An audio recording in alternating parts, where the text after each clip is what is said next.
Hello designers and welcome to another 3D Studio Max tutorial with me, Tim Evans. So as you can see here we have a little cube island with some nice sand, water, grass, trees and a tiny little wooden jetty. So let's jump in and see how we did this. Okay, so jumping right in, what we're going to do is start with a blank workspace and we're just going to create a plane. And then what we're going to do is we're going to change the size to 3000 by 3000. Obviously I'm working in millimeters here, which you can set by going to customize, unit setup, and just selecting millimeters, although you can obviously work in anything that you want.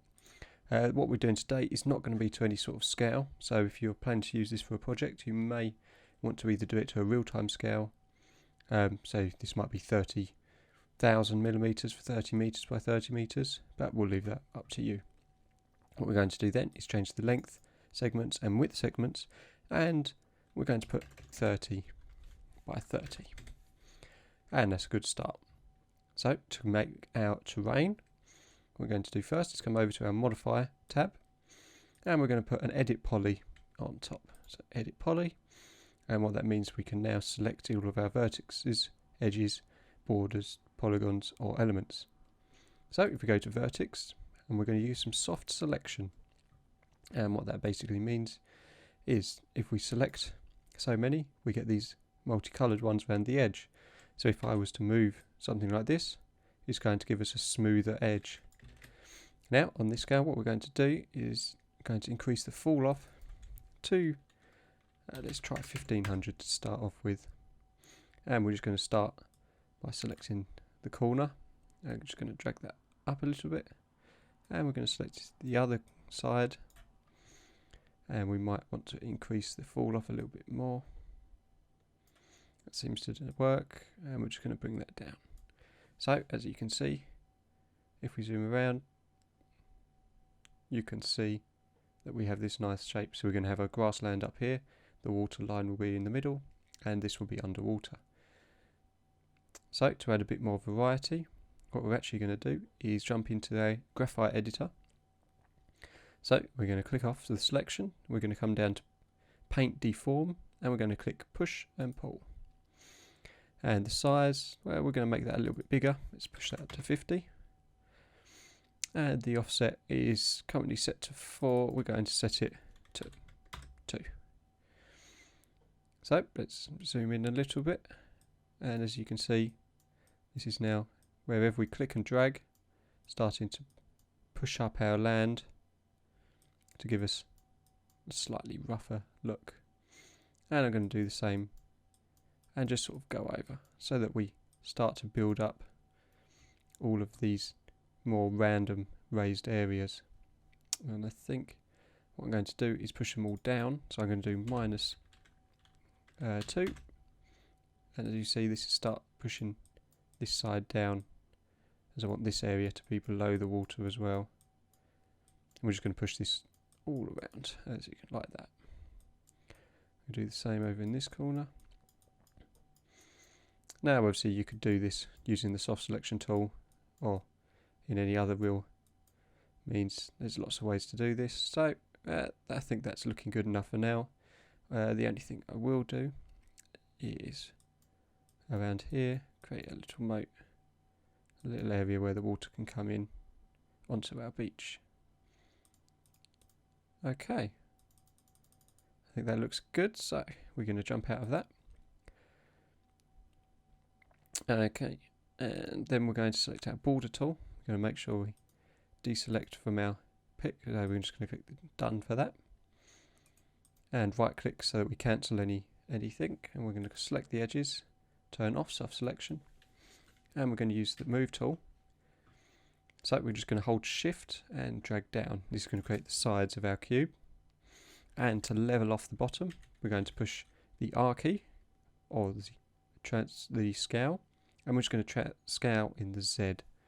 Bring that right down, and if we do that a few times we'll have a perfectly flat bottom, which we can then come down and just click cap by coming over, there we go, cap on the side, and now that's done.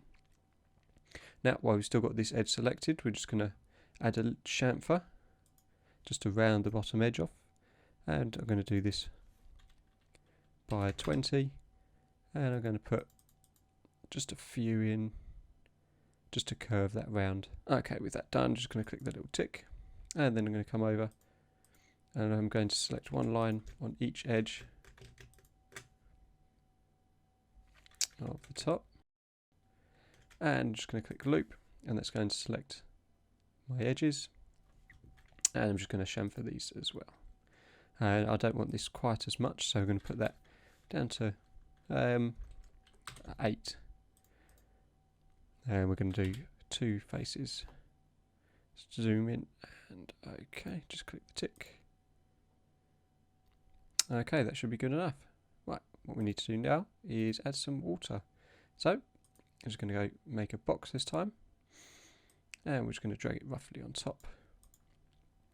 And what I'm going to do is we want to make it slightly smaller, so as it was 3000 millimeters by 3000 millimeters, we're going to do 2950 by 2950, and then our height, we did 300 before, so we'll just do 250. When we have to change this in a bit. To make sure we level it and align it with the existing, we're just going to select a line, click on that, and make sure we have all of these selected.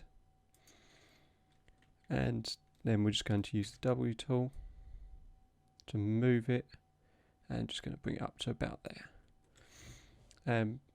What we're going to do so that we can see through it while we're working is we're just going to come to Object Properties, by Layer, and we'll just make it see-through. And as we can see, the box doesn't quite go all the way down, so we're just going to convert to Editable Poly, select the bottom face, and drag that down. Okay, there we go. Okay, so that's looking good. We've got our land and we've got our water. What we're going to do now is we're going to start building up our jetty. So to do this, we're first going to freeze these. So select them, right click, and we're just going to freeze selection, and that'll go solid. And we're going to cheat a little bit with this and use a plugin that's free to download, and it's called Debris Maker 2. So what you have to do is download that. I'll leave a link for that in the description, and once you've installed it, you may have to run the program as an administrator. Once you've installed it, you can click Debris Maker, launch Debris Maker, and from here we're just going to select down, and first of all, we are going to create a log. So 5 unique logs, that's fine. We're just going to push the length up as much as possible, and it might be worth bringing the radius down to its minimum, and we'll leave that as it is, and just click generate. And what you see now is we can close that, we can zoom into what it's made, and it's created very high poly logs, as this is a fantastic little app that can do a lot. And what we're going to do is just rotate these round until 90. I'm going to select my angle snap tool, rotate that round to 90, and then I'm going to rotate it round sideways by, let's try 45 degrees. So as you can see, our logs at the moment are a little bit big, so I'm just going to scale them using our scale tool, and if I do it by local, make sure I set everything to local, then I can scale them up that way and bring them in that way. And you're not going to be zooming in enough to notice any difference. Okay, so we're just going to drag these around and put our jetty in. And so I'm just going to do it by deselecting one each time and then dragging them out a little bit further.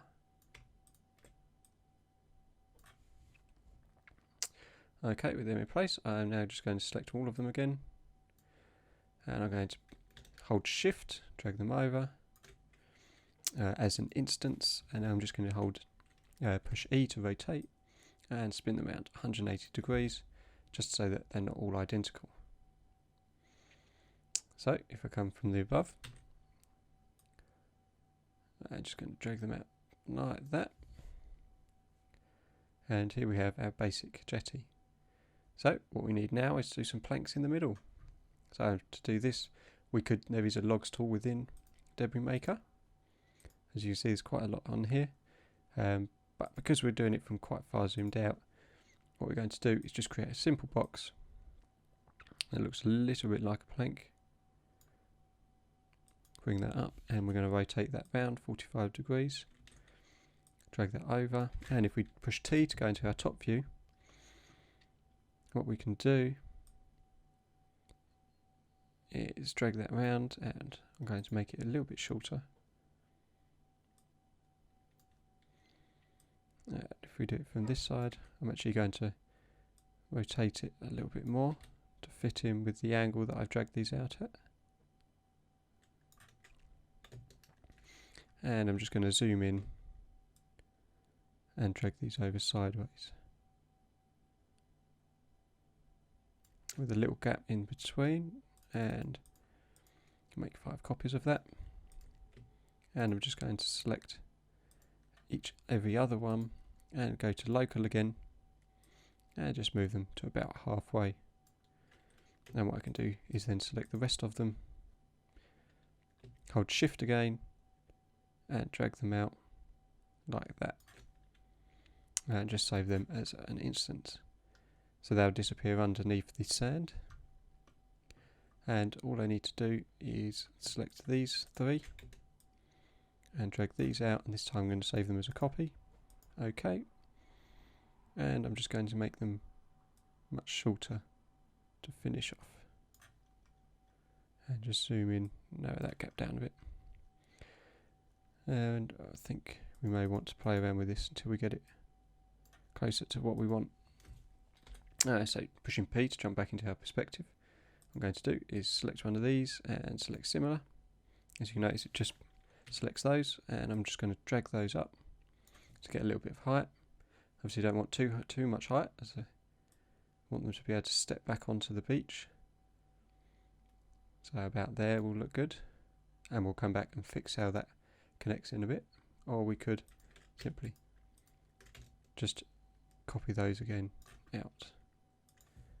Okay. So with that done, we're going to take one of these thinner ones, and we're just going to copy it. So holding shift and rotating it, and do that as a copy. And we're going to rotate it from the top until it looks about level. And I think this one will jump back to view, move that over. And as you can see, what we want to do is just strut from this side to this side. So we're first going to have to scale it down. So if we just make a slightly thinner one and then drag that back up, so it's on the edge of this one. And what I'm just going to do is drag that round so that sits like that. And if you jump back into our top view, I'm just going to hold shift and duplicate this down and do this as an instance. OK, and just align that, and we can obviously move this around to off center it a little bit and keep going. And say for this one we could rotate it slightly.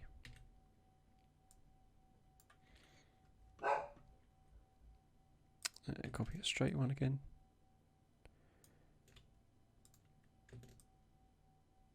Until we get something that looks fairly good.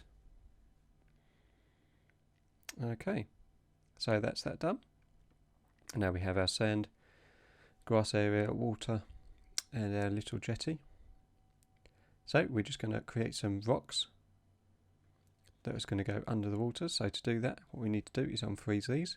So we're going to do a little bit of housekeeping. I'm going to toggle my layer explorer up here, and as you can see, lots of boxes and everything.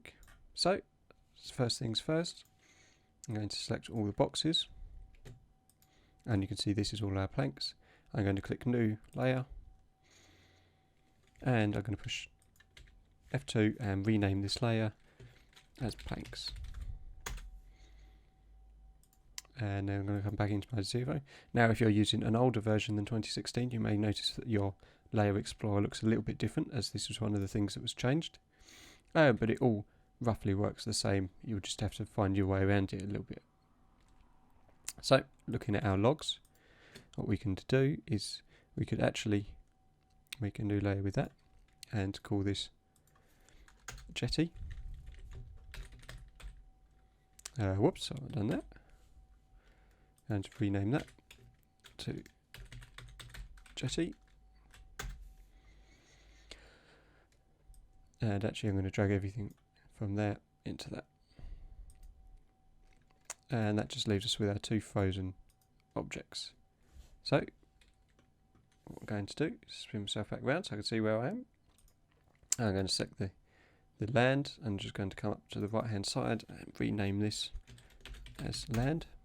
And I'm going to select our water and rename this as water. So with this done, what I'm going to do is select our land, isolate this. Using on 2016 you can click the isolate selection toggle, or you could right click on the object and just come to isolate selection. Okay, so what we're going to do is create a little box over to the side, just a tiny little one, and just going to zoom, and actually we're going to leave this box as it is. You could model a rock or use something, but as we're going to copy quite a lot of these in, we're going to keep it as low poly as possible. So what we're going to do is come back up to our graphite editor, and we're going to use the object paint tool. So if yours is hidden, then just click the little down arrow, and we're going to hide that for now. And so with our object selected, what we're going to do is we're going to push this edit object list and jump in and pick and select our object, so we can close that. And then we're now going to click the little down arrow over here and paint with objects in list. So what that leaves us now is if we just right click somewhere off, we can select this is what we're going to paint onto.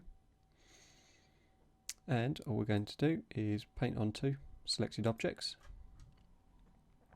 Our offset, we're going to start with 10 and see what that gives us. We want to make sure our scaling is random and it goes from 5 up to 200. And we're also going to make sure we have a random rotation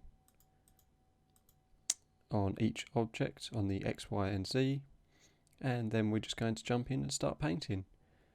So to do that, we just select this over here and we should be able to click and drag. Now what you can see is that it's following. Now it is offset from the object, so we want to make sure the offset is 0 and that the spacing is about 10. So we're going to create a little cluster down the bottom, and we're going to put a few clusters here and there running around.